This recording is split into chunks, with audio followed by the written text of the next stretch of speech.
बात रही अगर नेपोटिज्म की, तो मेरे ख्याल से उसका मतलब यही निकाला जाता है कि भाई स्टार किड्स को मौका मिल रहा है। देखिए, बट ऑब्वियस सी बात है, हमारे शहर में अगर कोई बहुत फेमस मिठाई वाला है तो उसका बेटा ही वो दुकान चला रहा है। बिल्कुल।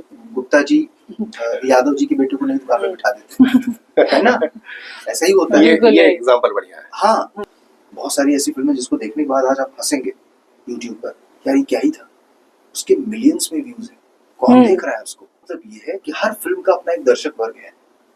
नदिया के पार देखने वाले व्यक्ति को हो सकता है शोले न अच्छी लगे, शोले देखने वाले व्यक्ति लगता है कि यार नदिया के पार क्या ही फिल्म थी। इतने सारे विवादित सवाल आप मुझसे पूछ रहे हैं जिसका जवाब स्थापित अभिनेता भी नहीं देते, जल्दी बचते हैं। लेकिन मैं ईमानदारी बरतूंगा अपने लिए कि चूंकि वहाँ सेंसरशिप नहीं है, हम वहाँ कुछ भी परोस सकते हैं। तो मेरे लिए बाहर की दुनिया बड़ी मतलब ऐसी थी कि मैं चौंक जाता था। मैंने लाइफ में जब पहली बार पेट्रोल पंप देखा था अयोध्या में, और हमारी स्कूल की बस आई हुई थी अयोध्या घुमाने, और पेट्रोल पंप पे हम लोग रात में पहुंचे थे या अर्ली मॉर्निंग पहुंचे थे, 3-4 बजे के आसपास दर्शन करना था मैं। तो पेट्रोल पंप की लाइट देखकर मैं बिल्कुल चमत्कृत हो गया था, अरे इतनी जगमगाती जगह क्या होगा। तो अयोध्या तो अयोध्या है, राजा रामचंद्र जी की वजह से प्रसिद्ध है। हम क्या कंट्रीब्यूट कर सकते हैं उस छोटी सी भूमिका में, वो देखने वाली बात होती है।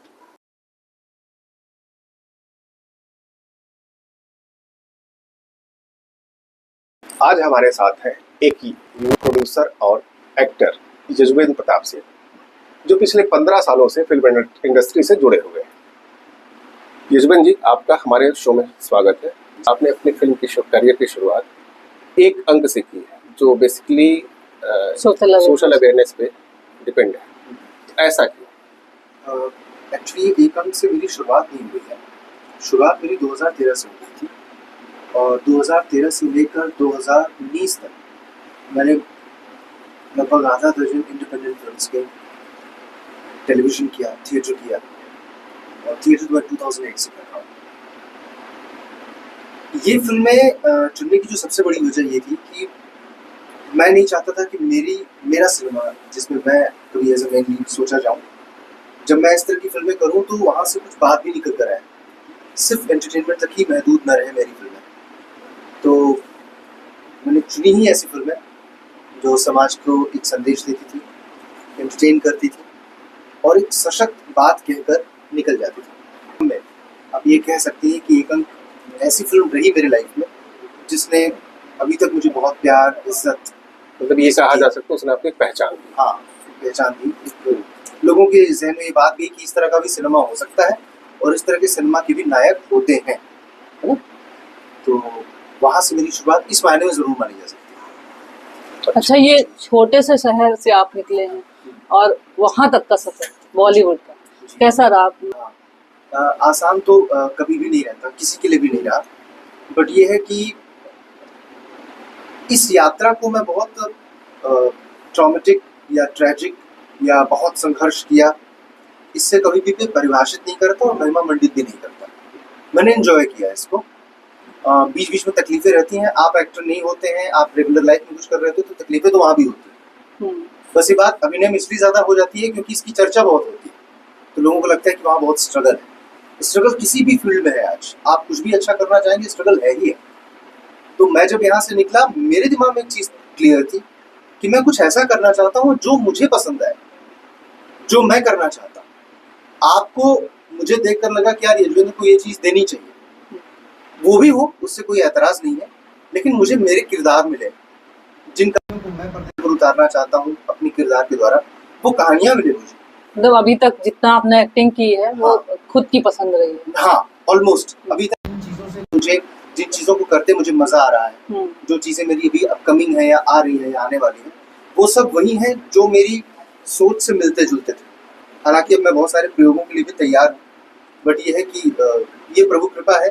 ऐसा बहुत कम होता है कि आपको मुख्य भूमिकाओं में ऐसे रोल करने को मिले जो आप चाहते थे। फैमिली का सपोर्ट शुरू से बिल्कुल हमेशा रहा, अनकंडीशनल रहा, पूरे परिवार का इमेंस सपोर्ट है मुझे। इवन जो मुझे पता है कि आपका परिवार एक मध्यम वर्गीय परिवार, हाँ, छोटा सा शहर, हाँ, उस परिवार की अपेक्षाएं आपसे रही होंगी कि बेटा मेरा IAS बनेगा, IPS बनेगा। इवन फिल्म इंडस्ट्री कभी सोचता नहीं मध्यम वर्गीय आपको? बिल्कुल इमेंस सपोर्ट मिला। मेरे माता पिता, मैं बहुत खुशनसीब हूँ कि मुझे ऐसे माता पिता मिले जिन्होंने छोटी मोटी शिकायतें तो हर रिश्ते में होती हैं, बट मोटे तौर पर मेरे माता पिता ने कभी भी ये बात नहीं कही। अच्छा, सपोर्ट किसका ज्यादा रहा, माँ का कि पिता का? दोनों का, दोनों का। इवन सपोर्ट, इवन भाइयों का, बहनों मतलब का, कभी मना नहीं किया इन लोगों कभी नहीं, ने कभी कि कुछ और करियर? नहीं, कभी नहीं। कभी कभार ऐसी बात निकल आती थी, क्योंकि मैं होटल मैनेजमेंट ग्रेजुएट हूँ और प्रॉपर पढ़ाई करी है, लोन लेकर प्रॉपर पढ़ाई करी है, जॉब में था, जॉब छोड़ी, थिएटर ज्वाइन किया। कभी ऐसा नहीं रहा कि ये बोला गया हो कि भाई ये सब क्या कर रहे हो, इसे छोड़ो और जॉब पर फोकस करो, ये कभी नहीं रहा। तो बहुत क्लैरिटी, सपोर्टिव, बहुत बहुत, मतलब मैं तो बाहर लोगों को ये बात बोलता हूँ कि मुझे ऐसे माता पिता मिले जो बहुत रेयर है। अच्छा, एक जहर में सवाल आता है, मोस्टली जो एक्टर होते हैं उनका नाम बदल देते हैं फिल्म इंडस्ट्री में आने के बाद। आपका नाम थोड़ा सा जैसे वो टिपिकल नाम है युजवेंद्र प्रताप सिंह, हाँ, तो कभी आपने बदलने का इसका? शुरू में तो मैं कुछ न्यूमरोलॉजिस्ट या फिर एस्ट्रोलॉजी के लोगों के साथ जुड़ा रहा, अभी भी बहुत अच्छे लोगों के साथ मेरा जुड़ाव है। तो 2013-14 के आसपास कुछ एक लोग मिले जो मेरे प्रियजन हैं, अभी भी उनसे बड़ा लगाव है मेरा। उनके कहने पर मैंने अपना नाम बदला था, बट ये सिलसिला मुझे लगता है कुछ महीने ही था। तो क्या नाम रखा था आपने? वहाँ पर मेरा नाम रखवाया गया था YUJEE, YUJEE Singh. It means neurological. हाँ, तो वो कुछ लेटर्स को कलेक्ट करके एक नाम बनाने की बात थी। तो जब मेरी पहली फिल्म रिलीज हुई उस समय, तो मैंने कहा यार मुझे मेरा वही नाम चाहिए जो मेरे माता पिता ने रखा है बड़े प्रेम से, और मैं कोई नाम नहीं बदलने जा रहा, स्क्रीन पर यही नाम आएगा। तो स्क्रीन पर कभी मेरा वो नाम नहीं आया जो बदलने पर रखा था मैंने, हमेशा युजवेंद्र प्रताप सिंह ही रहा, और वही आइडेंटिटी है आज तो। ऑलमोस्ट सभी लोग उसी से जानते हैं मुझको। बॉलीवुड में कभी कभी नेपोटिज्म मोस्टली कभी आ जाता है, वो नेपोटिज्म की चर्चा होती है, तो नेपोटिज्म को लेकर आपका क्या मतलब अभी तक का एक्सपीरियंस रहा वहाँ पे? मेरा ऐसा कोई डायरेक्ट साबका नहीं पड़ा इस तंत्र से, नेपोटिज्म वाला, जिस पर आजकल बहुत बातचीत है। और उसकी वजह ये भी है कि मैं इंडिपेंडेंट सिनेमा कर रहा था, मैं ऐसी फिल्में कर रहा था जो इंडिपेंडेंट डायरेक्टर बना रहे, इंडिपेंडेंट प्रोड्यूसर्स बना रहे थे। तो वहाँ कभी पहली बात तो इन सब चीज़ों से सामना हुआ ही नहीं मेरा। बात रही अगर नेपोटिज्म की, तो मेरे ख्याल से उसका मतलब यही निकाला जाता है कि भाई स्टार किड्स को मौका मिल रहा है। देखिए, बट ऑब्वियस सी बात है, हमारे शहर में अगर कोई बहुत फेमस मिठाई वाला है तो उसका बेटा ही वो दुकान चला रहा है। बिल्कुल, गुप्ता जी यादव जी के बेटे को नहीं दुकान में बिठा देते है ना, ऐसा ही होता है। ये एग्जांपल बढ़िया है। हाँ, तो ऐसे ही है, आप कल को कुछ करेंगे और वो स्थापित चीज हो गई, बड़ी चीज हो गई, तो आप अपने बच्चों को ही देंगे, है ना, अपने फिक्स्ड कैरियर। हाँ, तो भाई इसमें कोई बुराई नहीं है। हाँ, उस चक्कर में अगर किसी अच्छे टैलेंट को हम स्पेस नहीं दे पा रहे हैं या टैलेंट वेस्ट हो रहा है तो बुरा है, लेकिन इसकी शिकायत इसलिए भी नहीं की जा सकती अब, क्योंकि इतना बड़ा अब जो एंटरटेनमेंट सेगमेंट का फैलाव हो गया है कि OTT है, अनगिनत चैनल्स हैं, अनगिनत शोज आ रहे हैं, सबको वहां पर अच्छे टैलेंट्स का स्कोप, क्योंकि अब हमारी टक्कर है वो सीधे इंटरनेशनल सिनेमा से। आप नेटफ्लिक्स देख रहे हैं, आप प्राइम देख रहे हैं, आप हॉटस्टार देख रहे हैं, आप बाहर के शोज देख रहे हैं, तो अब यहाँ कॉम्प्रोमाइज नहीं कर सकते कि भाई फलाने के एक्टर के बेटे को हमने ले लिया है। आपको टैलेंटेड बंदा लेना ही पड़ेगा जो पूरे शो को खींच के ले जाए आगे तक, है ना। तो वहाँ पर टैलेंट से कॉम्प्रोमाइज तो होगा ही नहीं। अब वो एक स्थापित अभिनेता का बेटा है या कोई न्यू कमर है, इससे किसी को फर्क नहीं पड़ता। अगर किसी स्थापित व्यक्ति के बेटे को काम मिल भी जाता है तो इसको प्रूव तो करना पड़ेगा, ऑडियंस का एक्सेप्टेंस चाहिए। यहाँ पर प्रोड्यूसर और डायरेक्टर के एक्सेप्टेंस से कुछ नहीं होता। अगर आप चल रहे हैं तो आप कंटिन्यूअस लिए जाएंगे, आप नहीं चल रहे हैं तो आप नहीं लिए जाएंगे, आप कोई भी। अभिषेक बच्चन का भी आप एग्जांपल दे सकते हैं उससे। अब वो कितने कमाल अभिनेता है, लेकिन कितना काम कर रहे हैं, बहुत कम काम कर पा रहे हैं, बहुत अच्छे और बहुत कम कंटेंट आते हैं। बट ये है कि मुझे लगता है कि अब ये बात बड़ी घिसी पिटी सी हो गई, इसका इसमें कोई मतलब कोई लॉजिक नहीं रहा, कोई मतलब रिलेवेंस है नहीं है। हाँ, अच्छा, बॉलीवुड में ये जो आइडियोलॉजिकल थॉट, मतलब आप जो एक क्लैश चलता है, ऐसा कुछ है कोई, जैसे कुछ कम्युनिस्ट है, कुछ राष्ट्रवादी है? हाँ, देखिए, सिनेमा जो है ना, कुछ थॉट्स में बटे हुए, वो हर जगह है। ऐसा नहीं कि वो सिर्फ सिनेमा में है, पॉलिटिकल पार्टीज तो इसी पर चल रही है ना। तो मुझे ऐसा लगता है कि जैसे मेरा कन्विक्शन जिन सब्जेक्ट्स में है, वो कहानियां मुझे कहनी है। अभी हम मोरल को आप लेकर आ रहे हैं, हम महापौर लेकर आ रहे हैं, तो हमारी आइडियोलॉजी ये है कि अगर जैसे मुझे मेरे मित्र हैं, प्रोड्यूसर हैं जो महापौर के SG सिंह, तो उनको बनाना था एक ऐसी चीज जो नगर निगम की बात करे, जो शहर की साफ सफाई की बात करें, एक नगर आयुक्त और एक मेयर का क्या रोल होता है किसी शहर को साफ रखने में, है ना। उसे स्वर्ग से सुंदर भी वही बना सकते हैं, नर्क से मेनली बदतर भी काम वही क्या बना होता है सकते हैं। उस पर? अब आप मुझे बताइए इसमें कहीं कोई आइडियोलॉजी दिख रही है आपको? नहीं। अगर हम शहर की बात कर रहे हैं, सिस्टम की बात कर रहे हैं, तंत्र की बात कर रहे हैं, तो उसमें तो सब आ गए, सभी धर्म के लोग आ गए, ठीक है। तो अगर ये कहीं पर है और जानबूझकर उसका जोर देते हुए हम उस तरह का सिनेमा क्रिएट कर रहे हैं, तो सच मानिए उसकी आयु बहुत लंबी है नहीं। आपको सिर्फ एक चीज का ध्यान रखना पड़ेगा कि ऐसी कहानियां आप कह रहे हैं जो मानवीय पहलुओं की बात करती है, कोई बहुत जरूरी और पते की बात कहती है, वो कोई भी बात हो सकती है, अगर वो अच्छे तरीके से पेश की जा रही है तो पब्लिक उसको स्वीकारेगी। तो इन चीजों का, इशू का आपको अप्रिसिएशन मिलता है, या मिला हो, कहीं बहुत अच्छा मिला हो, कहीं नहीं मिला हो? कभी ऐसा ऐसा भी भी हुआ हुआ है? होगा ना हाँ। कि लोग मिले होंगे आपसे, यार फिल्म अच्छी नहीं बनी, हाँ। तो कैसा उस मतलब समय मतलब बिल्कुल, क्या? देखिए हम लोग ग्लैमर वर्ड है तो लोग हम- ये सब इश्यूज कम पसंद हम करते एक ऐसी फील्ड में है जहां पर हमें हमेशा निंदा के लिए, आलोचना के लिए तैयार रहना होगा। हैं।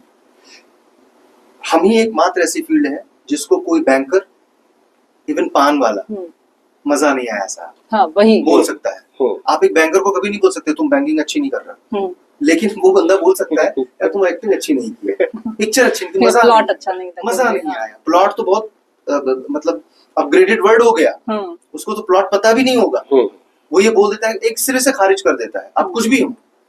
तो जनता जनार्दन है हमारी फील्ड। स्पोर्ट्स सिनेमा एक ऐसी फील्ड है ना जिसको जज करने का अधिकार दुनिया में किसी भी व्यक्ति को है। अगर उसको मजा बिल्कुल। नहीं आया तो भाई बात साफ सी है, मजा नहीं आया। दोनों से ही हर हाँ, कोई जुड़ा अब हुआ आप है। लाख बोले कि मैंने ऐसा सिनेमा बनाया था, वैसा सिनेमा बनाया था, आपने बनाया किसके लिए था?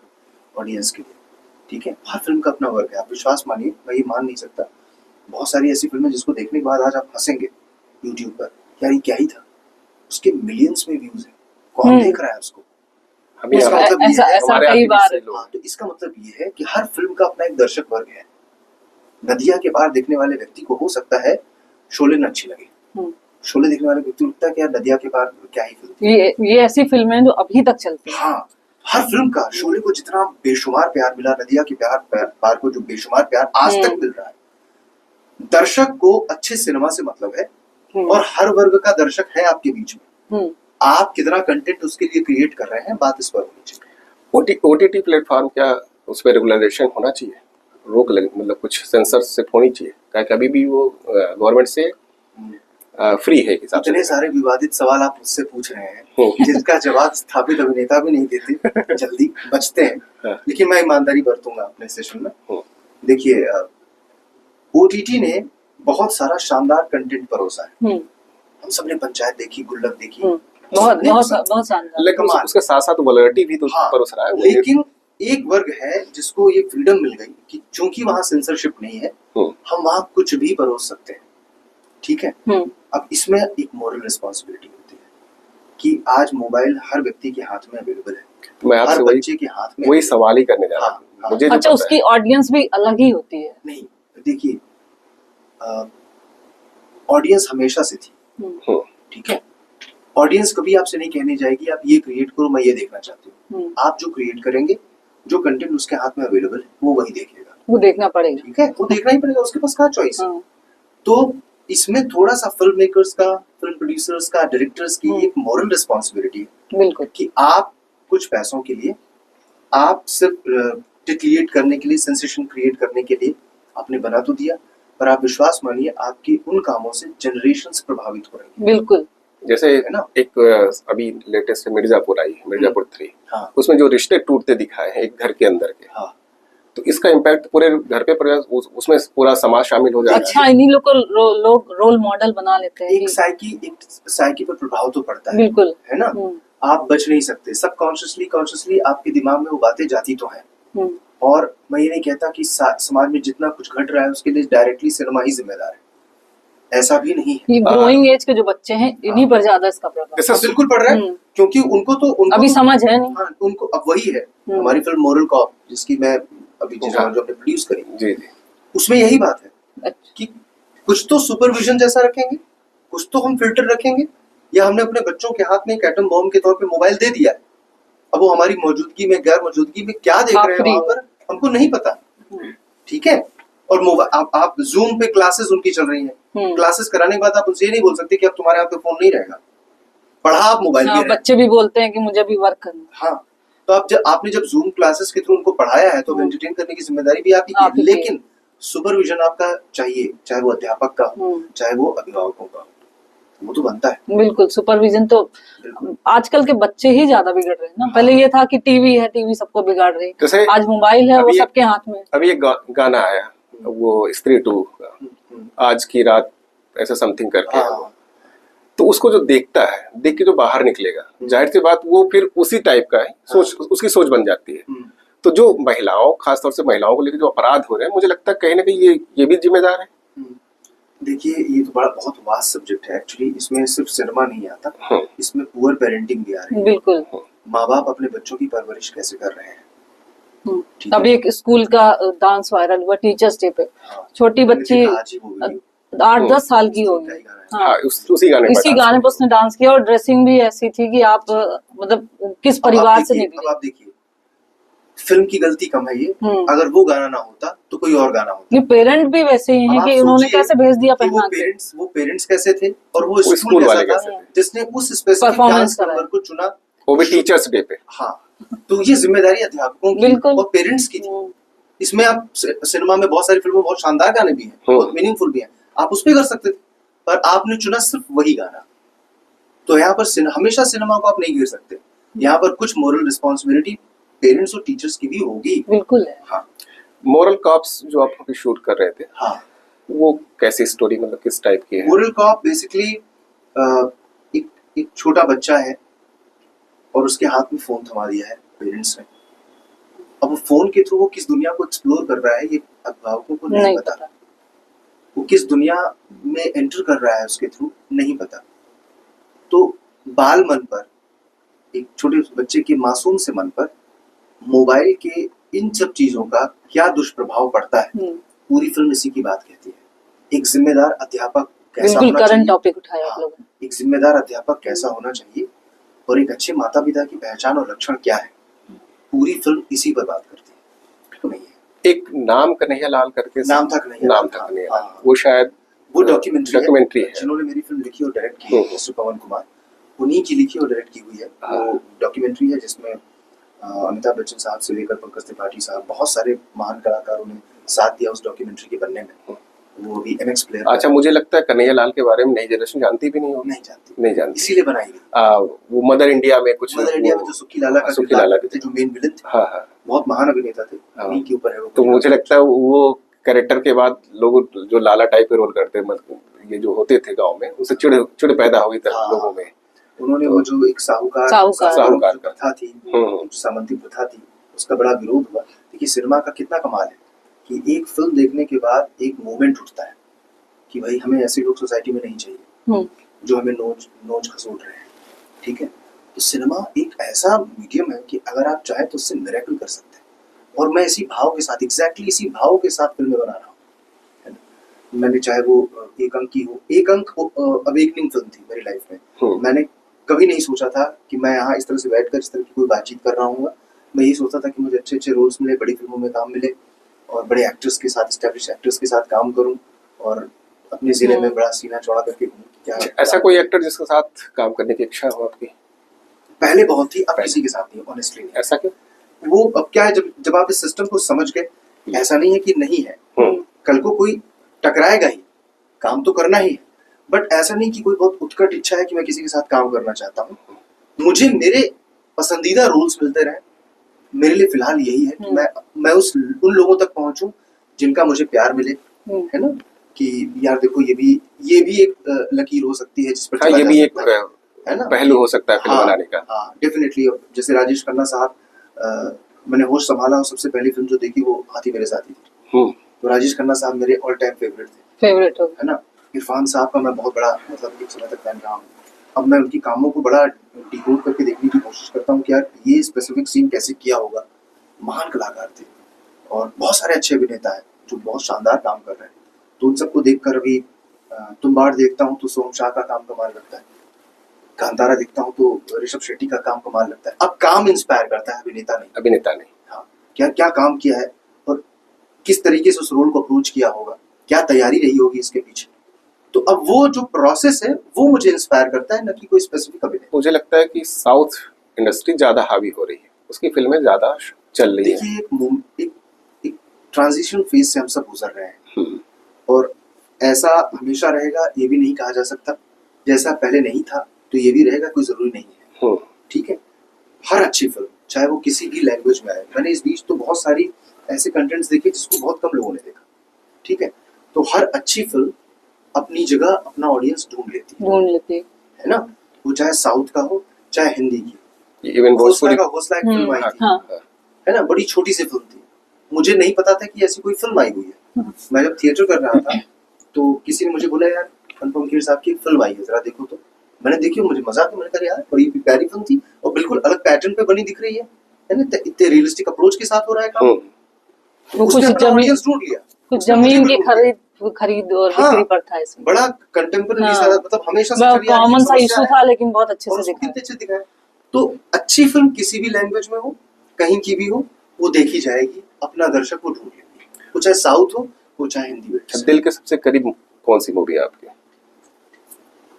यार दिल के करीब अभी तो ज्यादा इंस्पायर्ड हो यार। बड़ा वैसे, मतलब जैसे एक समय पे रंग दे बसंती मुझे बहुत पसंद थी। रंग दे बसंती बहुत पसंद। अच्छा, टाइम टू टाइम चेंज होता रहता है। हाँ, इरफान साहब की एक फिल्म है करीब करीब सिंगल, मुझे बहुत पसंद है ना। अभी हाल फिलहाल अगर बोला जाए तो एक फिल्म मैंने देखी थी मिन्नल मुरली, नेटफ्लिक्स पर, मलयालम फिल्म, बहुत पसंद आई मुझको। उसमें जिस तरीके से सुपर हीरो को डिपिक्ट किया, जो डेफिनेशन थी वो कमाल थी। तो ऐसे मतलब चॉइसेस बदलती रहती है। अच्छा, छोटे शहर से जैसे आपको देख के, आपकी बातें सुनकर और जो यूथ है उनको भी लगेगा कि हाँ मुझे भी जाना चाहिए। हाँ। तो क्या ये न्यू कमर्स के लिए बॉलीवुड अच्छा है या? हमेशा से अच्छा था। देखिए मैं एक बात बताऊं, जैसे बड़ी स्टोरीज आती है कि ये हुआ, आप कहीं नहीं तो वो किस्से मेरे पास भी है, बताइए। हाँ, वो किस्से मेरे पास भी है, वो इंसिडेंट हुआ है। हाँ, वो इंसिडेंसेस हुए हैं मेरे साथ, वो किस्से मेरे पास भी हैं, लेकिन उन किस्सों का मैंने कभी रोना नहीं रोया। आप मुझे बताइए, आप यहाँ से लखनऊ जा रहे हैं, रास्ते में आप जा रहे थे बहुत बढ़िया काम के लिए, रास्ते में आपका एक्सीडेंट हो गया, आपका जो सबसे अहम काम था वो छूट गया, एक्सीडेंट हो गया आपका। आप जिंदगी में कितने दिनों तक इस एक्सीडेंट को याद रखेंगे? बिल्कुल, है ना। तो वैसे ही है कि आप कहीं पहुंचते हैं। नहीं, ये तो बहुत बड़ी बात आपने कही। हाँ, लोगों को देखिए, छोटा सा रियलिटी शो चलता है, उसमें भी एक उनकी कहानी जरूर रहती है। हाँ, वो टीआरपी के लिए है कि क्या है? हाँ, तो कहानियां मेरे पास भी है जो मेरे साथ खुद की घटी है। कभी मौका मिलेगा तो उसका रहस्य उद्घाटन मैं भी करूंगा, लेकिन ये कुछ बता सकते हैं आप यहाँ? अरे वो बड़ी मतलब प्राइवेट एंड पर है वो, और अच्छा। जो चलता है कि सिर्फ लड़कियों का ही शोषण नहीं है, अच्छा, लड़कों का भी। हाँ, ये सच है, भी स्टोरीज आती है। ये सच है। और बता दूं, वो लोग इंडस्ट्री को डिफाइन नहीं करते, ये भी बता दूं मैं, वो लोग इंडस्ट्री नहीं चला रहे। हर जगह अच्छे और बुरे लोग हैं, पॉलिटिक्स में भी, ठीक है, सिनेमा में भी है, आप कॉर्पोरेट में जाइए, कॉर्पोरेट में भी है, बिल्कुल, है ना।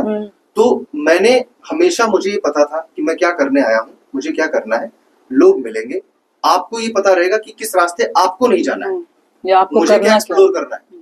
अब आपके दिमाग में ये है कि जैसे एक बड़ा जनरल फिनोमेना है कि आपको बहुत अच्छा और कामयाब एक्टर बनना है, तो आप वीकेंड्स में पब्स में जाइए, लोगों से मिलिए, पार्टीज करिए, अपना कॉन्टैक्ट बनाइए, आपको फिल्में मिलेंगी। विश्वास मानिए, मेरे आधा दर्जन दोस्त ये कर रहे थे और मैंने उनको आज भी कहीं नहीं पाया। ठीक है, तो ऐसा नहीं कि वो करके ही आपको काम मिलेगा, आपको क्राफ्ट पर काम करके काम मिलेगा। अगर आपने अपने अभिनय पर, अपने कला पर काम किया हुआ है, आप अपने काम को अच्छे से करना जानते हैं, तो हो सकता है काम की मात्रा कम हो या आपको काम थोड़े थोड़े गैप पर मिलता रहे, पर काम मिलेगा, है ना। ये कि भाई आप इसी रास्ते जाओगे तो ही काम मिला है, तो ही आप कामयाब होंगे, ये गलत बात है, ये झूठ है। ये आपकी बातें इंस्पायर करेंगी। हाँ, तो काम है, हमेशा से था, करने वाले लोगों की कमी है। अब आप थोबड़ा देखकर ही, अपना चेहरा देखकर पहुंच गया मुंबई कि मैं अच्छा दिखता हूँ, स्मार्ट दिखता हूँ और मेरे बाइसेप्स हैं, ट्राइसेप्स हैं, अब तो वो दौर भी चला गया कि बॉडी दिखा के रोल मिलेगा। बाउंसर का कैरेक्टर आपको मिल सकता है, पर आपको, अगर आप किरदार के सांचे में कहीं फिट नहीं बैठ रहे हैं तो आपकी कितनी भी अच्छी बॉडी आपको नहीं मिलेगा। अब किरदार ही सेंट्रल कैरेक्टर, कोई हीरो फिल्म का, जैसे चमन बहार फिल्म आई थी, तो उसमें पान लगाने वाले की कहानी थी, जीतू भैया जो जितेंद्र कुमार बहुत बढ़िया अभिनेता, उन्होंने वो रोल किया। अब पान लगाने वाले एक्टर को अगर आपने बॉडी वाला एक्टर वहां बिठा दिया हो तो वो कन्विक्शन नहीं आता ना। तो किरदार के हिसाब से आपकी अगर बॉडी है तैयार हाँ। तो वो रोल आपको मिलेगा। तो ऐसा कुछ नहीं है। अब तो इतने सारे ऑप्शंस आ गए, इतनी तो सीरीज, इतना आपका काम। पोटेंशियल होना चाहिए वैसा। बिल्कुल। आपने अपने क्राफ्ट पर काम किया है, आपने अपनी कला पर मेहनत की है, आपने पढ़ाई लिखाई बहुत अच्छी करी है, आपने लिटरेचर पढ़ा है कि नहीं, आपने पोएट्रीज पढ़ी है कि नहीं। अगर आपको ये सब पता ही नहीं है और आपको डाल दिया गया किसी सेट पर। शूटिंग के दौरान कभी ऐसा भी लगा कि डायरेक्टर ने आपको डांट दिया हो? हाँ बिल्कुल होता है, होता है। वो तो प्रोसेस है। प्रोसेस हाँ अभी फिलहाल इस बीच तो नहीं पड़ी। शुरुआती दौर मेरे गुरु थे संदीपन विमलकांत नागर सर, उन्होंने मुझे फेसबुक से ढूंढा था अपनी फिल्म के लिए। अच्छा। हाँ Rang Mahal the tale of three cities film बनी थी 2013 में, शूट हो गई, रिलीज कभी नहीं हो पाई। और संदीपन सर को मैं सिनेमा में अपना गुरु मानता हूँ। डॉक्टर अशला नागर जिन्होंने बागबान लिखी, बाबुल लिखी, निकाह, नगीना, बहुत सारी फिल्में लिखी कमाल की, उनके बेटे थे वो, अभी इस दुनिया में नहीं है, तो मेरे गुरु हैं वो। उन्होंने मुझे सिनेमा का ABC उसी फिल्म के सेट पर सिखाया, डिसिप्लिन सिखाया कि आपको पंक्चुअल रहना चाहिए, आपको डायरेक्टर से एक्टर होना चाहिए। डायरेक्टर के विजन पर अगर आप खरे नहीं उतर रहे हैं तो आप बहुत अच्छे अभिनेता नहीं है, क्योंकि फिल्म उसके दिमाग में, तो उसके अनुरूप कैसे चले, किस तरीके से सेट पर अनुशासित रहना चाहिए और किस तरीके से अटेंटिव रहना चाहिए। एक इंस्ट्रक्शन आ रहा है तो आप कितना उस इंस्ट्रक्शन को समझ पा रहे हैं। यहाँ पर पढ़ाई लिखाई बहुत काम आती है। देखिए एक बात बताऊँ आपको, कुछ चीजें आपके भीतर होती हैं, जैसे मुझे किस्से कहानियां पसंद है, मुझे कविता रिसाइट करना पसंद था, और ये तब से था जब मैंने ये भी नहीं सोचा था कि मुझे अभिनेता बनना है। कहानी पढ़ना मुझे अच्छा लगता था, चंपक, नंदन। अभिनेता बनने का ख्याल कब आया? मतलब से 10th में आया, 12th में, बोर्ड के एग्जाम था? तो ये मेरे ख्याल से 7वीं 8वीं से दिमाग में था, क्योंकि छोटे छोटे प्लेस कर लिए, कीड़ा कहीं था। हाँ और मैं HM करने गया, तो HM करने के पीछे मंशा ये थी कि भाई मैं बाहर निकलूं, दुनिया देखूं, क्योंकि मैं बहुत छोटी जगह से था, टांडा से था मैं, तो मेरे लिए बाहर की दुनिया बड़ी मतलब ऐसी थी कि मैं चौंक जाता था। मैंने लाइफ में जो पहली बार पेट्रोल पंप देखा था अयोध्या में, और हमारी स्कूल की बस आई हुई थी अयोध्या घुमाने, और पेट्रोल पंप पे हम लोग रात में पहुंचे थे या अर्ली मॉर्निंग पहुंचे थे, 3-4 बजे के आसपास दर्शन करना था मैं। तो पेट्रोल पंप की लाइट देखकर मैं बिल्कुल चमत्कृत हो गया था, अरे इतनी जगमगाती जगह, ये कौन सी दुनिया है, रात में इतनी लाइट, टांडा में कोई पेट्रोल पंप ऐसा देखा नहीं। तो पेट्रोल पंप देखकर चौंक गए थे। तो वो, और ऑनेस्टली बताऊं, वो मासूमियत आज भी कहीं दिल में छोटी सी महफूज रखी है मैंने, वो बहुत काम आती है, बहुत काम आती है ना। क्योंकि अब बहुत अब सबको ये बता देना है कि मैं सब जानता हूँ, मैंने सब देखा हुआ है। हर कोई यही जताना चाहता है कि मैं बहुत एक्सपीरियंस्ड हूँ। तो ये जो छोटा सा एक मासूम सा एक फैक्टर है ना, वो मैं बहुत महफूज करके रखता हूँ। अच्छा, अयोध्या का इफेक्ट या इम्पैक्ट क्या मिलता है? क्या इसका कुछ एडवांटेज मिलता है? बताते हैं कि मैं अयोध्या से, लोग बहुत सम्मान की नजर से देखते हैं कि आप राजा रामचंद्र जी की नगरी से, ठीक है, लेकिन फिर वही, आज मैंने दोपहर में कहीं ये बात भी बोली कि राजा रामचंद्र जी की लेगेसी हजारों लाखों साल तक रहेगी, करोड़ों साल तक रहेगी। आप क्या कर रहे हैं? आप अयोध्या से हैं, आपका क्या काम है? आपने क्या इम्पैक्ट छोड़ा अपने काम से, चाहे वो सिनेमा में एज एक्टर हो, प्रोड्यूसर हो, या फिर किसी भी फील्ड का, है ना, किसी भी फील्ड की, तो आपका क्या इम्पैक्ट है? अगर आपने लोगों को परेशान किया है, आपकी वजह से लोग परेशान हो रहे हैं, तो वही तारीफ बिल्कुल एडवर्स अंदाज में है ना। तो वो है, तो अयोध्या है, राजा रामचंद्र जी की वजह से प्रसिद्ध है। हम क्या कंट्रीब्यूट कर सकते हैं उस छोटी सी भूमिका में, वो देखने वाली बात होती है। इतने सालों में कभी आपको लगा कि यार हो गया, वापस चलते हैं? शुरुआती दौर तो कुछ टफ रहा ही होगा ना। एक आध दो बार ऐसा लगा। एक मैं मुंबई में वसई में रहता था, पता नहीं वो क्या एक फेज था कि 2-3 दिन का ही था वो वक्फा, और उन 2-3 दिनों में मुझे पता नहीं क्या होता है ना, वो एक मोमेंट आया मेरी लाइफ में कि 3 दिन के भीतर मेरा पूरा क्रिएटिव माइंड वॉश आउट हो गया, और मुझे ये लगा कि अब मैं ये काम कभी नहीं करूंगा। वो 3 दिन था सिर्फ। ऐसा क्यों हुआ था ऐसे अचानक से? मतलब मुझे सच में शायद कंटिन्यूअस जो एक काम पाने की जो जद्दोजहद होती है, डिप्रेशन नहीं कहेंगे उसको, एंजाइटी, डिप्रेशन तो बड़ा मतलब यूज्ड वर्ड हो गया, डिप्रेशन हो गया, फ्रस्ट्रेशन हो गया, आजकल बच्चों में भी हो जाता है। मैं सही कहूँ आपको, अब इधर बात होने लगी तो हम इन शब्दों का प्रयोग करने लगे। बिल्कुल। आप ही बताइए, हम लोग हाई स्कूल, इंटरमीडिएट में या अपने कॉलेज डेज में जब कभी अचीव नहीं कर पाते थे कुछ, हम भी बोल भी नहीं पाते थे कि ये क्यों नहीं हो रहा। अब बोलने लगे लोग कि अब भैया बोलने लगे। डिप्रेशन में है, फ्रस्ट्रेशन है, ये वो। अच्छा, तो माँ बाप डांटते थे तो उसका कोई फर्क भी नहीं पड़ता था। अब एंजाइटी हो हमको लगता था जाती ये डांट अब पड़ी है, नया वर्ड एंजाइटी अब आ सुन के गई। थोड़ी देर सन्नाटे में रहना है, ठीक है, उसके बाद सब ठीक हो जाएगा। फिर वही। हम इन शब्दों का प्रयोग कहाँ करते थे, हम्म। है ना। तो वो 3 दिन के लिए वो आया था, फिर मुझे 3 दिन बाद लगा ये मैं क्या सोच रहा था, मैं इसके बिना कैसे जीऊंगा। मतलब अब क्या है कि अब बड़ा अनकंडीशनल है ये, और बिना सोचे समझे कि भाई ये हो जाएगा, वो हो जाएगा, ऐसा होगा, वैसा, सिर्फ अपने काम पर फोकस है। अब यही करना है, जो काम हम सबसे बढ़िया तरीके से कर सकते हैं, आपको वही करना चाहिए अपने जीवन में। तो मैं यही कर सकता हूँ जिसमें आपका इंटरेस्ट है। हाँ, तो अब मैं ये सोचूं कि नहीं यार बहुत हो गया, ये कभी आया ही नहीं। ऑनेस्टली मैं कितनी ही जगहें बदली मैंने अपने लाइफ में, कभी भी ये नहीं रहा। और पीछे 5-7 साल से जो मैं सोच रहा था कि यार मैं वो सिनेमा क्रिएट करूं जिसमें मेरा कन्विक्शन है, मालिक की कृपा से वो भी मैं अब कर पा रहा हूँ। कि मैंने एक फिल्म प्रोड्यूस करी, है ना, जिसको पवन भैया ने लिखा और डायरेक्ट किया। मेरे साथी हैं उसमें वरुण मेहरा, सुनील कौशिक, इन सब लोगों ने मिलकर एक बहुत शानदार फिल्म बनाई है। अच्छा, एक पत्नी की तरफ से क्या सपोर्ट रहा है? जैसे कभी कभी अनकंडीशनल अनकंडीशनल ये मतलब मैं ब्लेस्ड हूँ कि मुझे बहुत अच्छा परिवार मिला है, बहुत अच्छी पत्नी मिली है। कभी किसी ने नहीं बोला कि भाई ये छोड़ दो और अब कुछ और देखो, घर भी चलाना है। तो मैं ब्लेस्ड हूँ इसमें। ये आपका सबसे हाँ, हिमा ने मतलब हर वो परिस्थितियां देखी जो मैंने एज एन एक्टर देखी। और अगर आपको लाइफ पार्टनर अच्छा नहीं मिलेगा तो ये संभव ही नहीं है। बिल्कुल नहीं। एज अ बैचलर तो आप खूब कर सकते हैं, तो कहते हैं ना जब शादी हो जाए देखा। हाँ, वो अवधी भाषा में जो आता है, हाँ, तो वो है लाइफ उसके बाद ही शुरू होती है। उसके बाद शुरू होती है। तो मेरे लिए तो 2011 में शादी हुई थी और आज 2024 चल रहा है। तो मेरी लाइफ का ऑलमोस्ट सारा करियर जो भी मैंने किया है आज तक, छोटा बड़ा, तो ये कहा जाए के सामने पत्नी के संरक्षण हाँ, कह सकते हैं। तो उसके सामने ही रहा है, पूरा करियर रहा है। फिर आप अपना प्रोडक्शन हाउस ये विचार कैसे है कि खुद का बनाया जाए? उसके पीछे एक बहुत बड़ा रीजन था। एक्चुअली मैं ये देख रहा था कि मैं कुछ लोगों के साथ काम कर रहा हूँ और मेरा पूरा कमांड और कंट्रोल नहीं है टीम नियुक्त कर पाने में। तो मुझे फ्रीडम नहीं थी। हाँ, नहीं थी, बट कहीं ना कोई आ ही जाता था।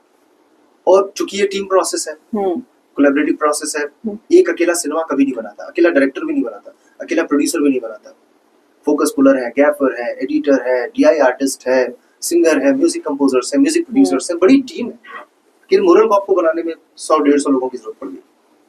तो जब आप सबके साथ काम कर रहे होते हैं तो कोई ना कोई एक ऐसा तत्व आ जाता है जो आपकी पूरी रिदम को गड़बड़ा देता है, डिस्टर्ब कर देता। अब मेरा प्रोडक्शन हाउस होगा, मेरा कंट्रोल होगा, तो विषय मैं चुनूंगा, टेक्नीशियंस कौन होंगे मैं चुनूंगा, कौन डायरेक्ट करेगा वो मैं चुनूंगा।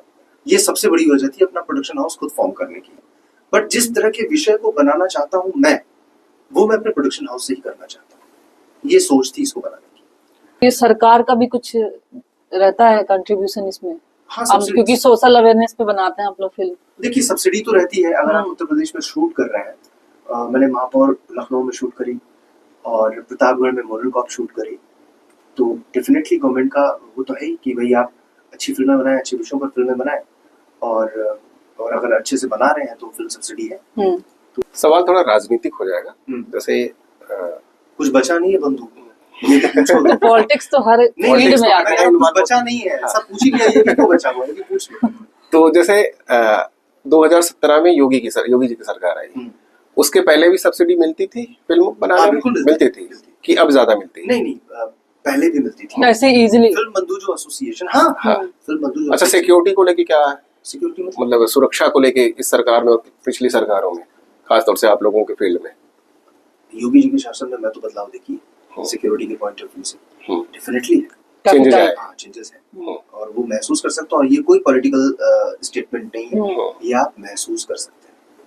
अच्छा, फिल्म सिटी के निर्माण को लेकर जो नोएडा में बनाई जा रही है, इसके बारे में सही कहूँ तो मुझे बहुत ज्यादा जानकारी है नहीं, बट बहुत अच्छी बात है कि फिल्म सिटी बन रही है। इसमें बस एक छोटी सी चीज जो ध्यान देने योग्य होगी वो ये कि इसका ध्यान रखा जाए कि हम जिस स्टेट से बिलोंग करते हैं, जहाँ पर ये फिल्म सिटी बन रही है, उसकी भाषा, उसका संस्कार, उसकी संस्कृति, संस्कार है उसकी संस्कृति, है ना, और वहां का जो एकदम बोलते हैं ना, जो एकदम निचोड़, अगर वो सिनेमा में इनकॉर्पोरेट हो सके ज्यादा से ज्यादा, जैसे हमारी भाषा है अवधी, हम अवध क्षेत्र में अभी बैठे हुए, तो अगर इस भाषा को सिनेमा में ज्यादा स्कोप नहीं मिल पा रहा है तो फिर उस फिल्म सिटी का क्या ही मतलब रह जाता है। अगर जैसे कन्नड़ है, तेलुगु है, तमिल है, मलयालम है, इन लोगों ने अपने इंडस्ट्री में खूब अच्छा सा काम किया और आज ये रिमार्केबल काम कर रहे हैं, हिंदी इंडस्ट्री को भी चैलेंज दे रहे हैं। लेकिन तो वैसा ही काम साथ ही साथ जैसे आपने कहा अवधी, हाँ यूपी में कई भाषाएं बोली जाती हैं। हाँ, तो सिर्फ अवधी ही क्यों, अवधी होगी, ब्रज ब्रज साइड में हो गई जो भाषा ब्रज भाषा है, बिल्कुल सबको डेवलप किया जाए। बिल्कुल करना चाहिए। आप किसी भी भाषा सिर्फ कम्युनिकेशन का टूल है, ठीक है। बहुत सारे रीजनल फिल्म मेकर्स इस समय अपनी छोटी छोटी जगहों पर बैठकर ऐसा सिनेमा बना रहे हैं जो कांस में जा रहा है, जो बर्लिन में जा रहा है, जो नेशनल अवार्ड पा रहा है। तो वो काम यहाँ क्यों नहीं हो सकता? वो फिल्म ब्रज में क्यों नहीं बन सकती? बुंदेलखंडी में क्यों नहीं बन सकती? रीजनल लैंग्वेज बन सकती? बिल्कुल, कंटेंट किंग है, भाषा तो कम्युनिकेशन का टूल है, आप सब टाइटलिंग में दिखा देंगे। अयोध्या को लेके कोई आपके जहन में विचार है कि अयोध्या को लेकर कभी? मेरी बड़ी तमन्ना है कि मैं यहाँ शूट करूँ। आप लोग प्रार्थना कीजिए कि मुझको बढ़िया सा कोई इन्वेस्टर फाइनेंस मिले और मैं बहुत शानदार फिल्म बनाऊं। मेरे दिमाग में अयोध्या को लेकर गजब की प्लानिंग है, ऑनेस्टली। स्टोरी यही अयोध्या से। यस, मेरे पास कहानियों की कमी नहीं है, कंटेंट की कमी नहीं है, तो मैं तो एकदम लालायित बैठा हूँ कि कब किस दिन मुझे मौका मिले। अभी परसों मैं अयोध्या बहुत देर रात में घूम रहा था, मैंने कहा यार कमाल हो गया है, सिनेमेटिकली इतना कमाल हो गया है ये, है ना। तो अब तो यहाँ अद्भुत काम हो सकता है, अद्भुत कहानियां कही जा सकती हैं। मेरा शहर है ये, मैं बाहर बाहर शूट कर रहा हूँ, अपने ही शहर से अनभिज्ञ हूँ। बिल्कुल बिल्कुल चेंजेस आए अयोध्या को लेकर, काफी आए हैं और बहुत अच्छा है, और ये सुखद चेंजेस है। मुझे भी किसी ने बोल दिया था कि यार अब टूरिस्ट आने कम हो गए हैं बहुत। मैं गया और मैंने जो भीड़ देखी, मैंने कहा अगर इसको कम बोल रहे हैं तो भैया ज्यादा क्या होता है। अगर इतने भी आ रहे हैं तो ये बहुत है। अयोध्या को अयोध्या भी देखी है जो सन्नाटा पड़ा रहता था। दोपहर को आप निकल जाइए, बिल्कुल। और आज लाइन लगाकर, इतनी बड़ी बड़ी लाइन लगाकर लोग रामलला के दर्शन कर रहे हैं, पूरे वर्ल्ड से लोग। ये अद्भुत परिवर्तन है भाई। मैं तो पहली बार देख रहा था इसको, मैं पहली बार श्री राम भगवान के दर्शन करने गया, पहली आपको बुलाया जाता है, ईश्वर जब चाहेगा तब। हाँ, और मैं परसों भी जब पहुंचा तो वो सरप्राइजिंगली पहुंचा था। तो कृपा मिल जाएगी, फाइनेंसर मिल जाएगा। हमारी इच्छा है, शुभकामनाएं आपकी आगे वाली फिल्मों के लिए, धन्यवाद। और हमारे शो पे आने के लिए बहुत बहुत धन्यवाद आपका। धन्यवाद।